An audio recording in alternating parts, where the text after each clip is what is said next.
Hey guys, welcome back to the channel, and this is how to use Gamma AI. So guys, first thing that you will do is go to gamma.app, and this will be their homepage. And from here, just simply click on sign up for free over here. And now just simply continue with Google or your email and just simply sign in into an account. Now, once you are signed in, just simply create a workspace name and click on create workspace.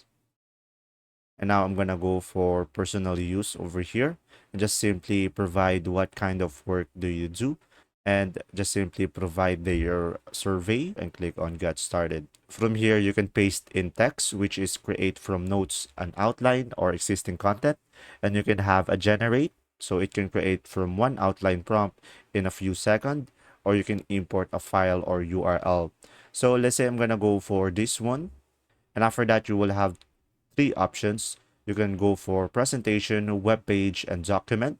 So now I'm gonna go for presentation, and I'm gonna go for, let's say, three cards, and just simply select a language over here and just simply describe what you'd like to make.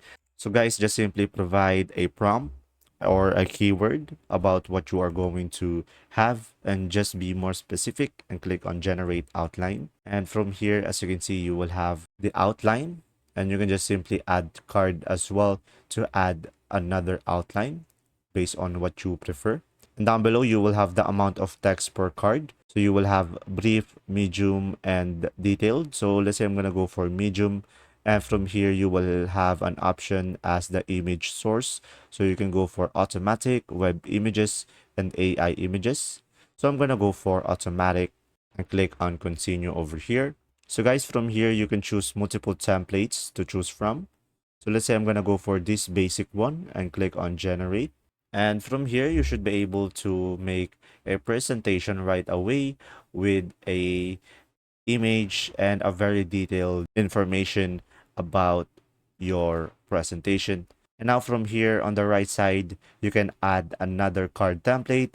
You can change the layout, you can change the text, you can add images, video, and you can embed apps and web pages, and you can add infographics, and you can add forms and button. Pretty much over here, guys, you can click on over here. So you can go for the presenter view, and you can share it with people over here by just simply providing their email. That's simply about it. If this video was helpful, please like and subscribe, and thanks for watching.